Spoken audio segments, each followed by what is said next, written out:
Welcome back after the break. हम हैं Paramount के फ्लोराविल में, जहां इन्होंने इको होम के कॉन्सेप्ट में घर तैयार किए हैं। आइए देखते हैं क्या कुछ खास है इस घर में।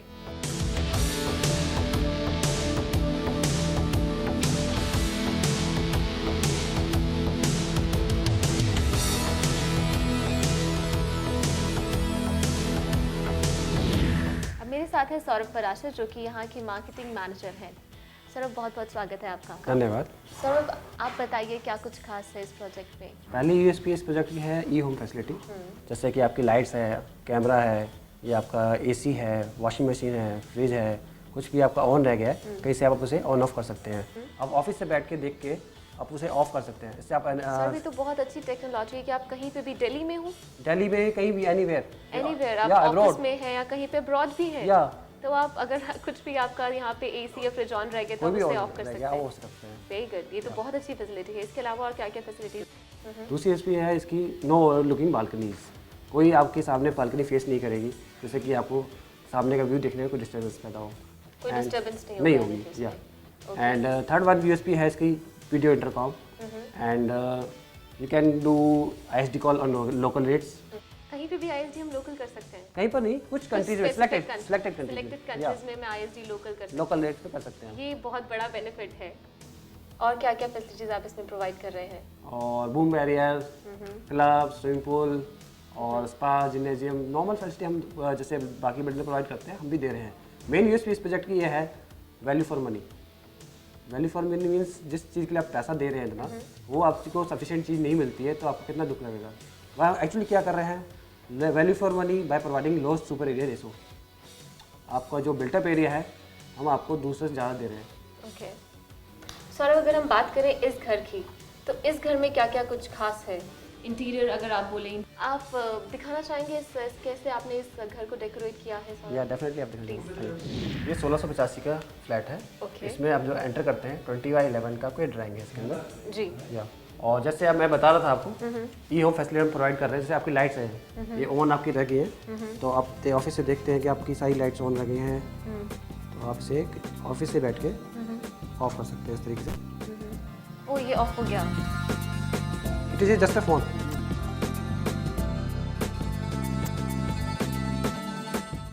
ये कोई मशीन नहीं है, सिंपल एक फ़ोन है। इसमें आपका सॉफ्टवेयर इंस्टॉल किया जाता है, उसके थ्रू आप लाइट्स वगैरह ऑन ऑफ कर सकते हैं। ये आपका एसी है, और बाई चांस आपका ऑन रह गया है, जैसे आप ऑफिस में हो, आप चाहते हो कि थोड़ा सा इसका टेम्परेचर रूम का इतना होना चाहिए, आप ऑफिस से बैठ के आप उसको सेट कर सकते हैं ताकि आपको अच्छी एयर मिले। अच्छा, उसमें आप टेम्परेचर भी सेट कर सकते हैं, कितना टेम्परेचर? अगर आप आ रहे हैं घर से, ऑफिस से घर वापस आ रहे हैं, पहले से आपने ऑन कर दिया एसी उस टेम्परेचर पे जिसमें आपको चाहिए। Very nice. और जैसे इसी से आप वो सेट हो जाएगा? किस तरीके से आप सेट करते हैं इसमें? इसमें आपको ऑप्शन दिया जाता है, उसके अकॉर्डिंग आप सेट कर सकते हैं। जैसे आप ऑन बाय चांस रह गया है तो आप ऑफ ऐसे कर सकते हैं, जिससे कि आपका ये ऑफ हो जाए। इसके अलावा आप यहाँ पे इंटीरियर बताना चाहेंगे? इसके बाद आपके ड्राइंग है, डाइनिंग है, 9x9 का भी डाइनिंग है जी। 9x9 का डाइनिंग है। ओके। और इसके अलावा जैसे कि आपका फ्रिज है, किचन में आप आते हैं, फ्रिज वगैरह जैसे कि आपका जैसे ऑन ऑफ रह गया है, आप पहले चाहते हैं कि उसको सेट करना चाहते हैं या फिर इसे ऑन करना चाहते हैं, उसको भी आप ऑपरेट कर सकते हैं। अच्छा, आप फ्रिज को भी ऑपरेट कर सकते हैं फोन से? कोई भी इलेक्ट्रॉनिक आइटम, जैसे कि अभी ये ऑफ है, आप अगर मुझे इसे ऑन करना है तो मैं फ़ोन से ही ऑन कर सकती हूँ? या फ़ोन से ऑन कर सकते हैं आप। ठीक है।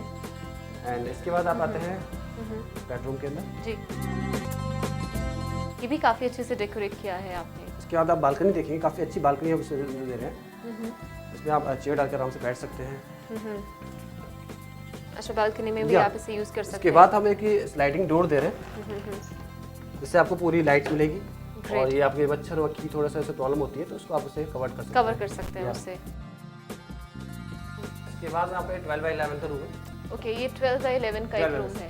ओके। इसमें भी आपको बालकनी हम दे रहे हैं। बाहर एक कपड़े सुखाने के लिए स्टैंड लगा के दे रहे हैं, जिससे कि आपकी जो बालकनी है उसकी ग्रिल पे अगर वो कपड़े डालते हैं वो गंदे रहते हैं, वो आपको डालने की जरूरत नहीं पड़ेगी, आप अंदर से इसे सुखा सकते हैं। और उसे फोल्ड भी कर सकते हैं। ग्रेट। अच्छा, ये फोल्ड हो जाता है ताकि आपको कोई बैठना हो, स्पेस बन जाए अगर आप बाहर बैठना चाहते हैं यहाँ पे तो। ठीक है। ओके। इसके बाद आप आते हैं, ये इस फ्लैट का सबसे बड़ा रूम साइज है, 16/11 का रूम है। इसके साथ भी हम एक बालकनी लगा के दे रहे हैं साथ में। सॉरी, 16/11 का रूम है। ग्रेट। ओके, इसमें भी बालकनी अटैच्ड है, जिसमें आप वही आपने बताया कि स्पेस इसमें काफी आप तो कवर करें, और वही हम यूपीवीसी लगा के दे रहे हैं। और आपको विंडो दे रहे हैं, कवर्ड स्लाइडिंग डोर्स दे रहे हैं। उसके बाद हम वॉशरूम का स्पेस देख लेते हैं। इसका 8 का वॉशरूम स्पेस है, और इसमें भी हम ब्रांडेड फिटिंग आपको लगा के दे रहे हैं। टाइल आपको ब्रांडेड लगा के देखें, कोई वैसे नॉर्मल टाइल्स नहीं देखें। टाइल्स भी ब्रांडेड है? या टाइल्स भी ब्रांडेड है। ओके। उसके बाद आप सर्वेंट रूम में आते हैं। सर्वेंट रूम बाहर है या बाहर ही है?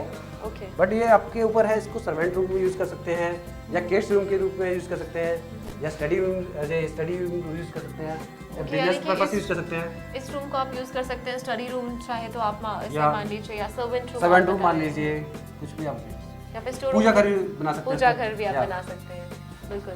तो ये स्पेस आप किसी तरह भी आप इसे यूज कर सकते हैं। ग्रेट। तो ये है पैरामाउंट फ्लोरीविले का ई होम। आपने देखा कितनी फैसिलिटी आपको मिलती है अगर आप लेते हैं ई होम। आप अपनी मीटिंग में या बिजी हैं कहीं पे, गलती से आपका एसी ऑन रह गया है अपने घर में, आप अपने मोबाइल से ऑपरेट करके एसी बंद कर सकते हैं। अगर आप हैं गर्मी से बेहाल और आप चाहते हैं आपके घर का एसी हो जाए ऑन, तो आप अपने मोबाइल से ऑपरेट करके अपने एसी को ऑन कर सकते हैं। I am sure E home में बहुत ज़्यादा फैसिलिटी आपको मिल रही है। फोकस ऑन प्रॉपर्टी में आज के लिए बस इतना ही, लेकिन चलते चलते आप सभी को छोड़ जाते हैं इस हफ्ते की टॉप 5 प्रॉपर्टी न्यूज़ के साथ। मुझे दीजिए इजाजत, लेकिन अगले हफ्ते फिर किसी नए बिल्डर के प्रोजेक्ट पर आपसे होगी मुलाकात। Good bye. Reality news. सरकार जल्द ही रियल्टी सौदों पर देखरेख रखने संबंधित कानून का प्रस्ताव संसद में रख सकती है। माना जा रहा है कि बजट सत्र के दूसरे चरण में रियल्टी सौदों से जुड़े बिल को संसद में विचार के लिए रखा जा सकता है। सूत्रों का कहना है कि रियल एस्टेट रेगुलेशन और डेवलपमेंट बिल पर ड्राफ्ट नोट पहले ही संसद में भेज दिया गया है।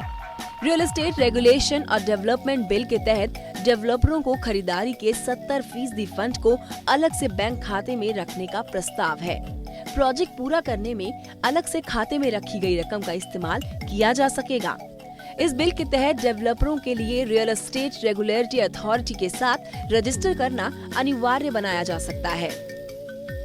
वहीं ड्राफ्ट बिल के मुताबिक रजिस्ट्रेशन से पहले डेवलपरों को प्रोजेक्ट के प्री लॉन्च की इजाजत नहीं होगी। साथ ही अथॉरिटी के पास प्रोजेक्ट को मंजूरी या ना मंजूरी करने के लिए 15 दिनों की समय सीमा होगी। अगर प्रोजेक्ट में देरी हुई तो खरीदारों को ब्याज सहित पूरी रकम रिफंड दिए जाने के प्रस्ताव है। बिल में उन बिल्डरों को कैद की सजा देने की बात कही गई है जो अथॉरिटी के पास रजिस्ट्रेशन कराने से पहले प्लॉट बेचेंगे। दिल्ली में कमर्शियल प्रॉपर्टी की डिमांड बढ़ने से रेंट में तेजी के संकेत हैं।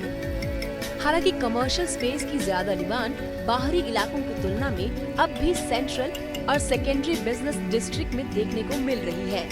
रेंट बढ़ने की सीधी वजह डिमांड की तुलना में कम सप्लाई है।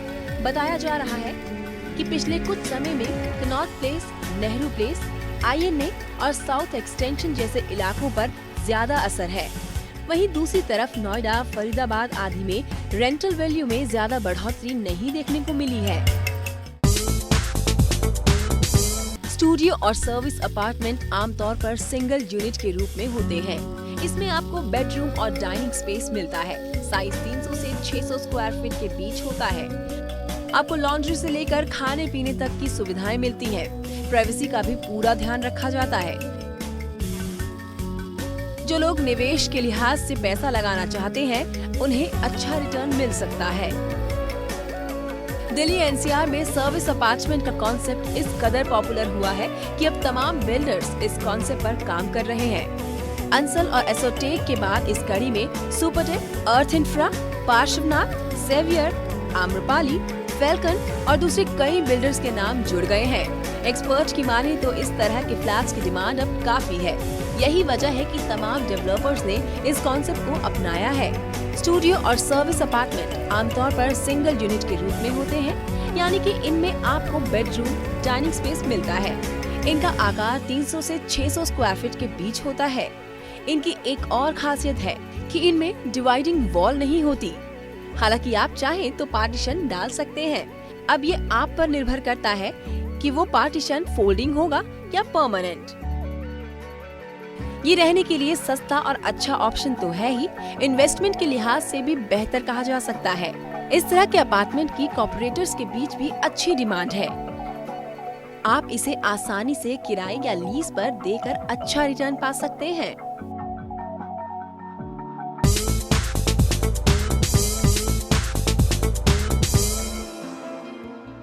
लग्जरी अपार्टमेंट से अब भारत के हिल स्टेशन भी हो रहे हैं गुलजार। DLF और अंसल बिल्डवेल ने हिल स्टेशनों पर महंगे लग्जरी विला व अपार्टमेंट को हॉलिडे होम के रूप में बेचने की शुरुआत की है। एक खास बात ये भी है कि इन प्रोजेक्टों में हिमाचल प्रदेश से बाहर के निवासियों के लिए भी आवासीय प्रॉपर्टी खरीदने का प्रावधान है।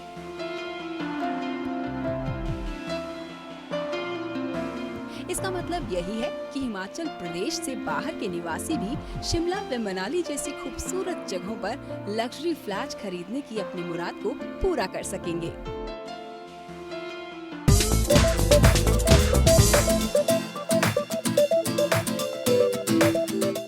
अब बिल्डर्स पार्किंग को फ्लैट से अलग करके नहीं बेच सकते। पार्किंग फ्लैट का एक हिस्सा है जिसे फ्लैट से अलग करके नहीं देखा जा सकता। किसी भी प्रोजेक्ट की पर स्क्वायर फीट की कीमत में कॉमन स्पेस की कीमत भी शामिल होती है। अगर पार्किंग के नाम पर एक्स्ट्रा चार्ज लिया जाता है तो ये कीमतों की डुप्लीकेसी है। जानकारों का कहना है कि यदि कोई डेवलपर इसके लिए ओवरऑल कॉस्ट से अलग चार्ज करता है तो उसे कोर्ट में चैलेंज किया जा सकता है। लेकिन यदि कोई खरीदार अपनी पार्किंग के लिए अपने टोटल फ्लोर एरिया में बदलाव चाहता है तो उससे एक्स्ट्रा स्पेस की कीमत ली जा सकती है। प्रॉपर्टी ट्रांजैक्शन को पारदर्शी बनाने की दिशा में बिल्डरों ने काफी सकारात्मक कदम उठाए हैं। क्रेडाई NCR ने इसे लेकर सभी सदस्यों के लिए कॉमन कोड ऑफ कंडक्ट जारी किया है।